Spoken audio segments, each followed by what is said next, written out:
Estamos en una nueva entrevista judicial aquí en el canal de televisión del Poder Judicial para conversar en esta oportunidad de la libertad de expresión. Y lo queremos hacer con Edison Lanza, que es relator especial para la libertad de expresión de la Comisión Interamericana de Derechos Humanos. Ha liderado casos emblemáticos relacionados con el derecho a la libertad de expresión ante el Sistema Interamericano de Derechos Humanos, aparte cofundador y presidente del Centro de Archivos y Acceso a la Información Pública y cofundador del grupo Medios y Sociedad. Muchas gracias por esta entrevista y queremos partir por lo más simple, que usted nos defina qué es la libertad de expresión, porque es un término muy amplio que muchos quizás no entienden en qué consiste. Bueno, en primer lugar decir que es un derecho fundamental de las personas, pero la libertad de expresión tiene una característica peculiar, tiene una dimensión individual y una dimensión colectiva. Individual permite a cada uno de nosotros en cualquier ámbito decir lo que sentimos y lo que pensamos, y por lo tanto es fundamental para elaborar el pensamiento. Si uno no elabora el pensamiento aislado en una cárcel mental o en una cárcel, digamos, en el sentido de que no pueda intercambiar y hablar y expresar opiniones con los demás, en la familia, en la sociedad, en cualquier ámbito. Por lo tanto, es fundamental para los individuos la libertad de expresión porque es la que permite expresar pensamiento, interactuar y desarrollarse como seres humanos. No hay desarrollo personal sin libertad de expresión. Para los más jóvenes también, para los más jóvenes que tal vez no entienden estas cuestiones, pensar que ponerse un piercing, hacer un graffiti, escribir en las redes sociales, eso es parte de la libertad de expresión entendida en forma individual, y vaya que es importante. Nosotros hemos tenido en América Latina regímenes autoritarios que, ni sin ir más lejos, en mi caso, cuando yo era chico tenía que ir a liceo en un gobierno dictatorial y uno no podía dejarse el pelo de largo que uno quería, tenía que cortarse el pelo como querían los militares, no se podía hacer un tatuaje, ni poner un piercing, ni decir lo que pensaba, ni a quién leía. Eso es libertad de expresión. Y además cumple un papel fundamental en la democracia. O sea, es muy difícil hablar, no se puede hablar de democracia sin libertad de expresión, es el oxígeno de la democracia, porque cumple muchas funciones. Imagínense una democracia sin debate público, sin debate político abierto y plural, sin que todas las corrientes puedan expresarse. Una democracia sin que los periodistas puedan investigar y publicar. Una democracia sin la posibilidad de manifestar en las calles cuando hay descontento por algo. Una democracia, digamos, sin la posibilidad de expresarse a través de las redes sociales y desde incluso el anonimato en las redes sociales. Una democracia sin la posibilidad de que los periodistas reserven su fuente de información para conseguir información que hay algunos en el poder que quieren ocultar. Todo eso es libertad de expresión. Por eso es el fundamento básico y el principio central de la sociedad democrática. ¿Y cómo califica usted el nivel de la libertad de expresión en América Latina? ¿Hemos avanzado? ¿Hemos retrocedido en los últimos años? Bueno, si yo pudiera expresarlo con un número, con un índice, me ahorraría muchas explicaciones, pero es más complejo que eso. Yo creo que estructuralmente la región, y sobre todo a partir del trabajo de la Comisión Interamericana de Derechos Humanos, la Relatoría para la Libertad de Expresión, que fue creada a mediados de los 90, si uno ve los temas puntuales y como estábamos hace 20 años, uno puede decir, bueno, globalmente avanzamos. Tenemos sociedades más abiertas, se ha reducido algunos... el uso del derecho penal aparentemente se había reducido respecto digamos, a penalizar las expresiones críticas, o las expresiones periodísticas, o las expresiones de los defensores de derechos humanos. Se avanzó en el tema de acceso a la información pública. Hoy 22 países tienen leyes de acceso a la información pública. En fin, hoy creo que todos aceptan el principio de libertad de expresión como un principio democrático. Sin embargo, hay que decir que los últimos 5 años han sido complicados. No estaría diciendo la verdad si no dijera que no han sido complicados, no en todos los países, pero sí en muchos países. ¿En cuáles específicamente? Hay varios elementos que están complicando la situación de la libertad de expresión. Uno, por ejemplo, es la violencia, el crimen organizado y la violencia contra periodistas. Para que tengan una idea, se tomó 25 vidas el año pasado. 25 periodistas fueron asesinados en la región, en distintos países, por el hecho de informar, de hacer lo que usted está haciendo en este momento. Eso le cuesta la vida a mucha gente en América Latina que hace periodismo, que hace comunicación, que interviene en las redes sociales, en países tales como Guatemala, México, Honduras, Colombia, Paraguay, Brasil. En todos esos países hubo asesinatos el año pasado vinculados a la libertad de expresión, también muchas veces hay amenazas y hostigamientos, y por lo tanto esos son problemas complicados, porque evidentemente si matan a un colega, usted mañana va a tener miedo de que le pase lo mismo, y eso inhibe, digamos, tiene un efecto inhibidor y de censura muy fuerte. Hay impunidad respecto a esto, porque ¿cómo se termina con la violencia? Con sanción, con investigación y sanción, pero sin embargo en muchos de estos casos no se aclaran, no se sabe quién es el autor intelectual. Cuando hay una muerte de un periodista, lo que se hace es no solo acallar a ese periodista, sino silenciar a toda una comunidad y privarla del derecho a estar informada. Y entonces, cuando no se aclaran esos casos, cuando no se llega al actor intelectual, quién fue el que pensó y ordenó matar a alguien por el hecho de que informara o de que opinara, eso es grave. Y eso está pasando en la región, entonces es un problema. Lo segundo, hay algunos gobiernos que han pensado que los problemas de desigualdad, los problemas de discriminación histórico que tiene nuestra región, que sin duda son importantes, se resuelven con autoritarismo, y a veces eso complica las cuestiones. Y bueno, hoy la verdad es que en Venezuela tenemos esa situación, ¿verdad? Tenemos una situación donde hay medios de comunicación que han sido censurados, bajados por ejemplo, de internet o del cable, y no pueden emitir, medios que han sido comprados, adquiridos por gente que es afín al gobierno, que ha bajado y que no hace ya un periodismo crítico, quedan muy pocos medios autónomos. El Estado ha acaparado una gran cantidad de medios y hace una prédica muy fuerte. Hay opositores, digamos, en prisión, sin un proceso claro que establezca que ellos han cometido han sido criminalizados y no se sabe por qué, o se estima por qué, pero no hay un debido proceso allí, y por lo tanto, bueno, si la oposición se criminaliza, es muy difícil hablar de que la democracia esté protegida, ¿no? Y bueno, y luego hay situaciones más puntuales, en fin, que tiene que ver con, por ejemplo, Ecuador aprobó una ley de servicio de comunicación, una ley orgánica de comunicación que establece sanciones para contenidos y se penalizan excesivamente los contenidos. Creo que eso es complicado. Y luego también hay problemas que no son solo de los periodistas, sino que hay como una suerte de intolerancia en muchísimos países, no estoy hablando de uno solo, respecto a la protesta social, respecto a las manifestaciones públicas, respecto a los defensores de derechos humanos, algo que pensábamos que en América Latina habíamos desterrado, y que sin embargo están siendo sometidos a juicio por figuras tan absurdas como el terrorismo, la subversión, etcétera, o las manifestaciones que muchas veces son reprimidas en forma desproporcionada, ¿verdad? Por lo tanto, como le digo, no es un solo país, no es un solo tema, pero las complicaciones son diversas y son varias. Y en ese sentido, ¿cuál es el rol que deben jugar los poderes judiciales en proteger la libertad de expresión y sancionar, condenar a quienes coartan esa libertad de expresión?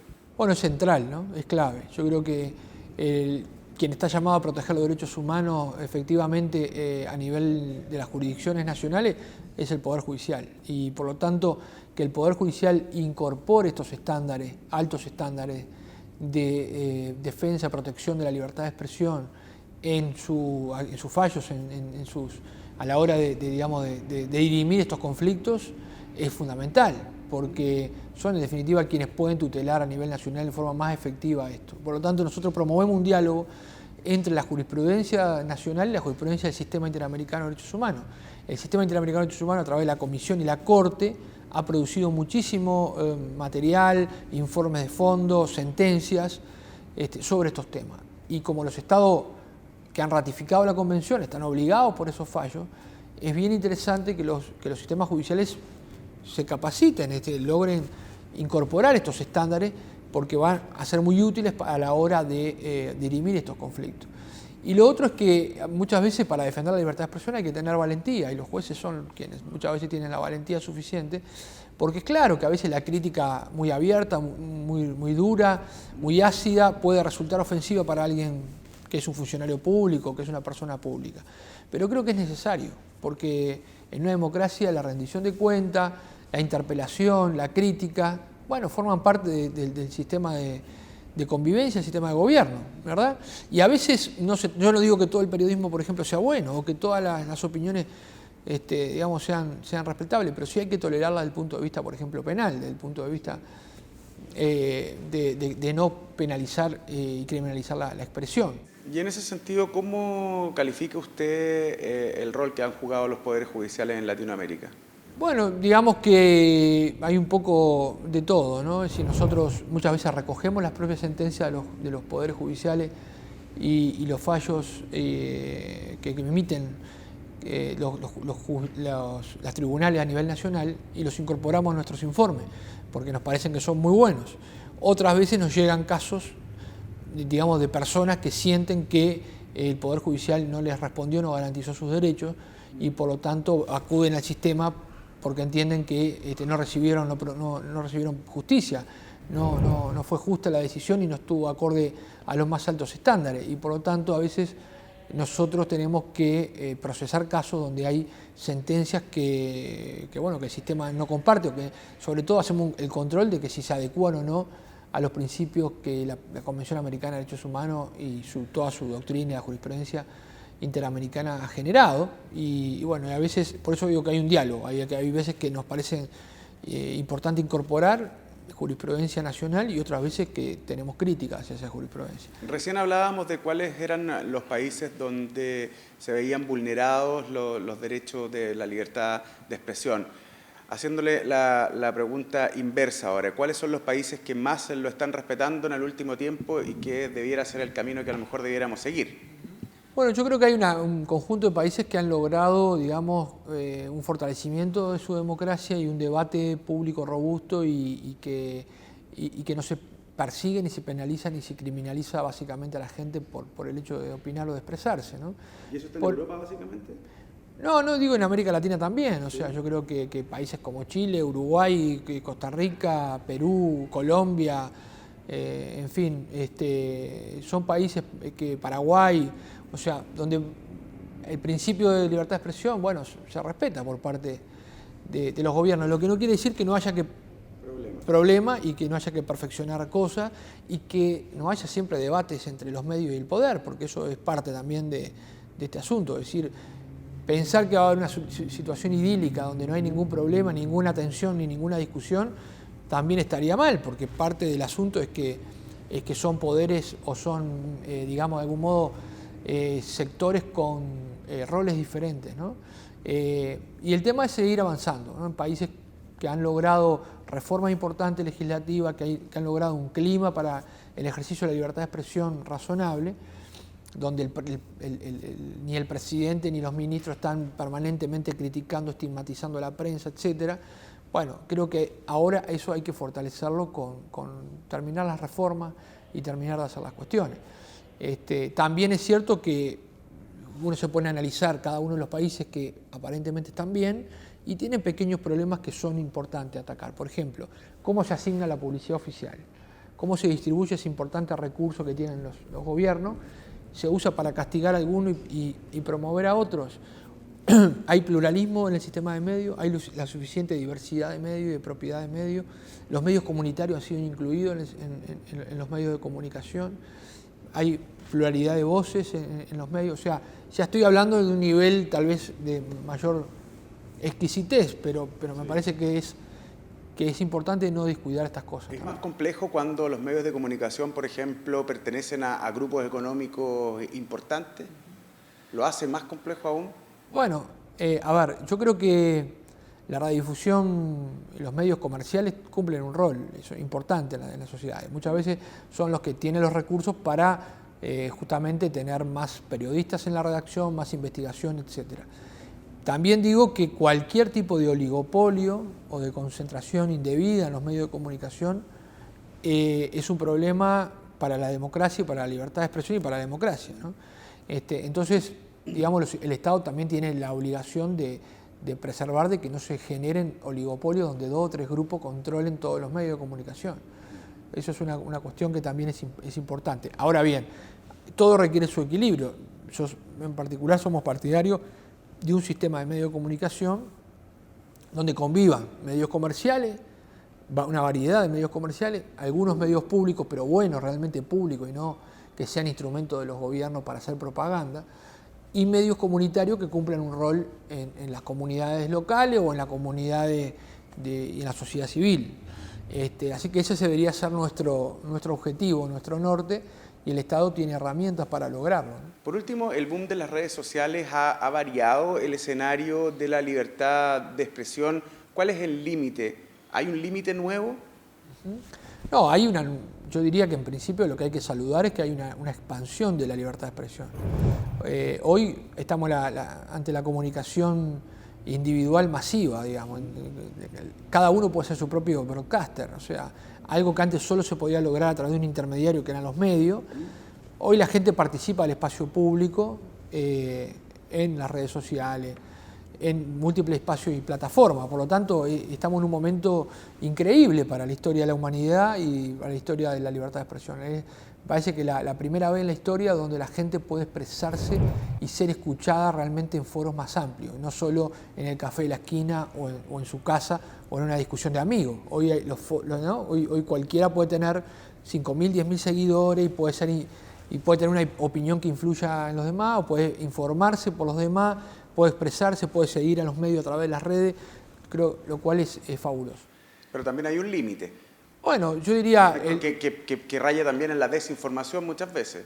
Bueno, está bien, pero es parte de un ruido que nosotros no vamos a poder regular, donde también la gente va a tener que irse acostumbrando a esta nueva era, ¿no? Es decir, llevamos 20 años de Internet, la era de Gutenberg abordó, digamos, ocupó 500 años de la historia de la humanidad, y ahora estamos en la era digital, y eso implica nuevas responsabilidades, nuevas formas de conducirse, pero no creo que el penalizar, no creo que perseguir, no creo que esa sea la forma. Creo que hay que educar para los medios. Creo que hoy ya la educación formal tiene el desafío de que a los jóvenes empezar digamos, a formarlos en lo que implica las redes sociales en cuanto a la privacidad, en cuanto al uso de la libertad de expresión, en cuanto a todas estas cuestiones. Si el sistema educativo sigue ajeno a estas cosas, vamos a tener problemas, pero no es un problema de la Internet, ¿no? Y lo otro, claro, es un problema básicamente de educación. Y lo otro es que no me parece que perseguir a gente que recién, digamos, empieza a manifestarse en las redes sociales, ciudadanos comunes, no, yo creo que los límites a Internet, a la libertad de expresión en Internet tienen que ser mínimos para prevenir, obviamente, la protección de los derechos de los niños y niñas y adolescentes, o alguna incitación al odio o por cualquier razón de raza, de orientación sexual o de lo que fuere, pero no me escandalizaría porque doña María o don José o quien fuera opinen ligeramente y hagan una catarsis allí en Internet y demás, porque bueno, es parte del ejercicio de la libertad de expresión por estos nuevos medios, ¿no? Perfecto, muchas gracias Edison Lanza por esta entrevista. Un gusto, gracias a ustedes por la invitación.